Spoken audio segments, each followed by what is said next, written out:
संजय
काय झालं?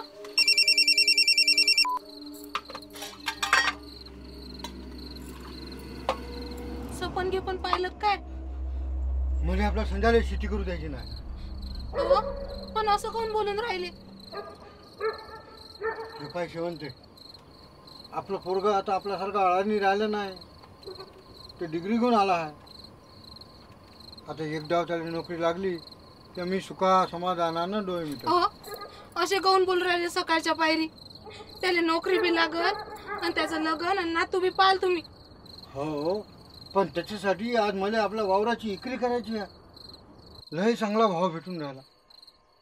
वावराची इकरी करून जो पैसा भेटेल ना त्या पैशातून संध्याची नोकरी नाही तर धंद्याचं काहीतरी होईल. मला आपल्या संध्याला शेती करू द्यायची नाही आहे. नाही तर त्याची बी तेच गत होईल जे माझ्या भावाची झाली होती.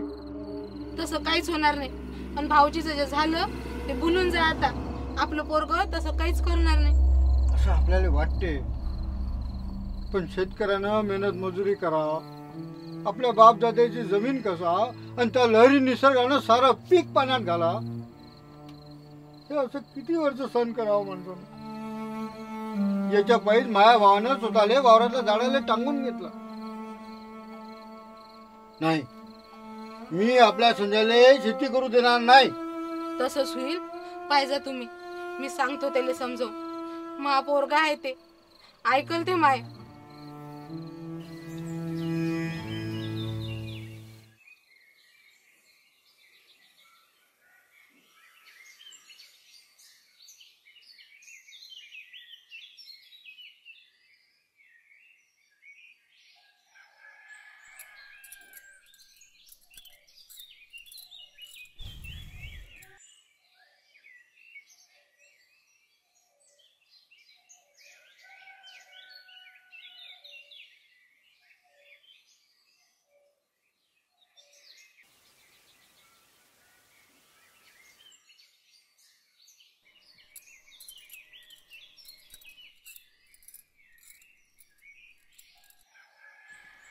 अरे पोरा तू या मनात हाय तरी काय?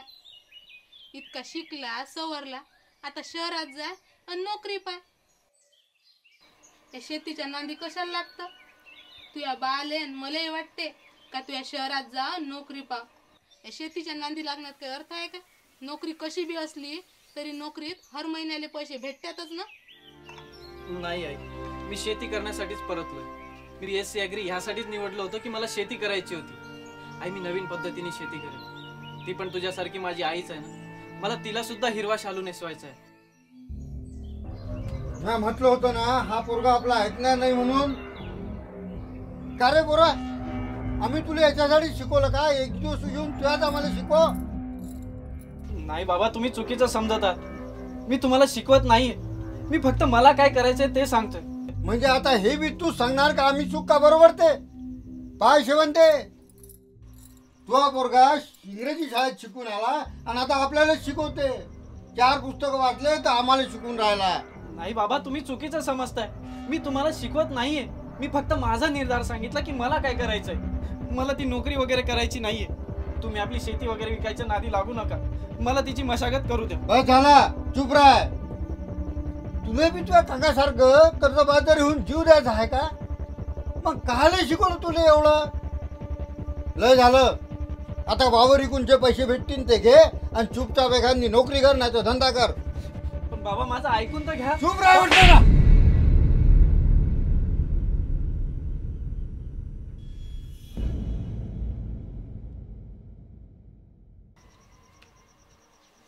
संजय, बाबू, संजय.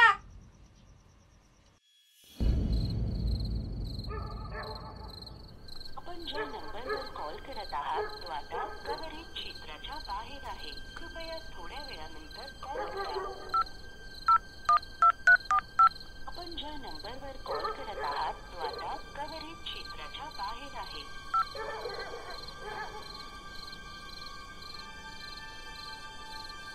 कुठं गेलं असेल माझं लेकरू? आपण ज्या नंबर शोधून आला त्याला. काय बी समजायला मार्ग नाही. मी अख्ख्या गावात शोधलं झाले, पण पोराचा कुठंच पत्ता लागत नाही. आपण ज्या नंबरवर कॉल आणि फोन बी नाही उचलून राहिला. तुम्ही सकाळून मारायला नव्हतं पाहिजे त्याला.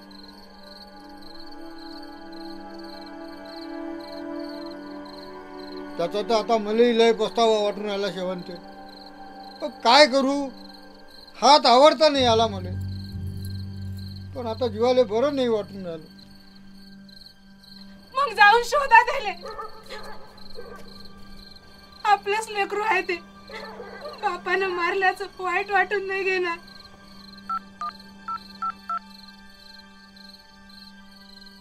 आपण ज्या नंबरवर कॉल करत हो, जातो मी, पाहतो त्याले.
संजय,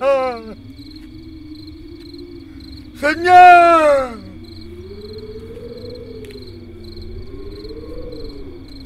संजय, संजय.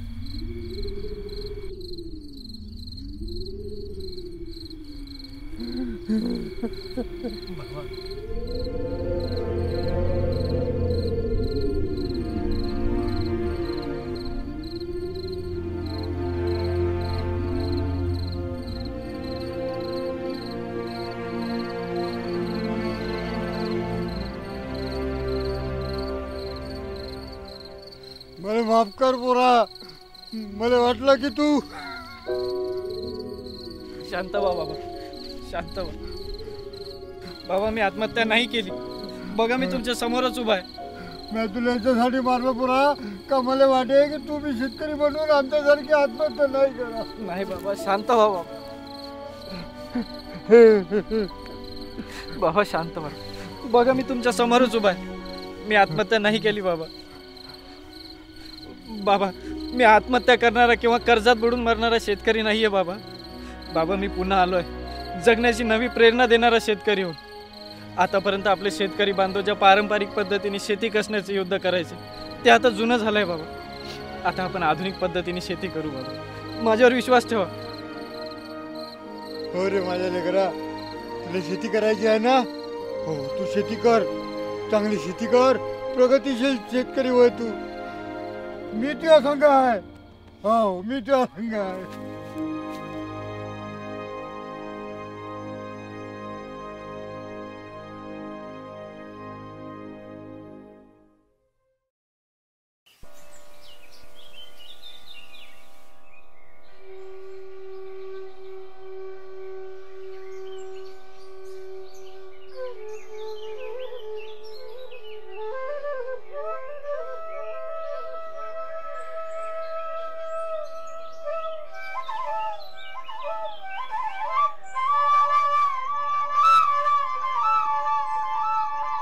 आयुष्य किती गोड आहे. रोज कितीतरी शेतकरी आत्महत्या करतात आणि या गोड आयुष्याला मुकतात.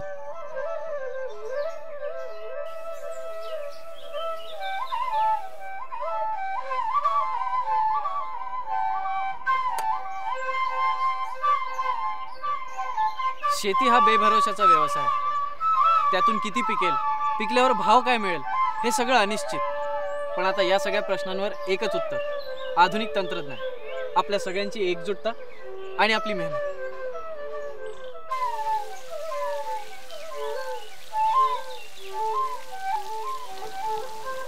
आज शेतीला नवीन युवकांची गरज आहे. चला तर पुन्हा एकदा खेड्यांकडे चलूया.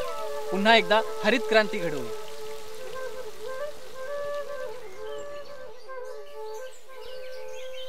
शेतकरी बांधवांनो, निसर्ग हा लहरी आहे. निसर्गाचा मार्ग कोणीच चुकवू शकत नाही. अशा वेळी गरज आहे ती निसर्गावर कमी अवलंबून असणारी शेती करण्याची.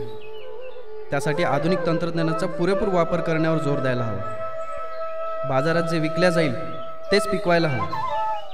अवाजवी रासायनिक खतांचा व फवाऱ्यांचा वापर करण्याऐवजी कुजलेले शेणखत व झाडपाल्यांपासून तयार केलेले तरल खत फवारून मशागतीवर येणारा खर्च कमी केला जाऊ शकतो. सूक्ष्म सिंचनावर विशेष भर देत पाण्याचा योग्य वापर करीत पाणी वाचवायला हवं.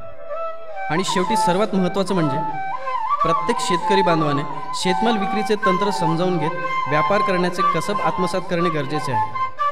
त्यासाठी तुम्हा आम्हाला शेतमाल थेट न विकता त्यावर प्रक्रिया करून बाजारात विक्रीला न्यावे लागेल. जसे की शेतीतून निघालेली तूर सरळ बाजारात न नेता तिला भरडून, पाखडून, निवडून तुरीच्या डाळीला बाजारात विक्रीला न्यावे लागेल.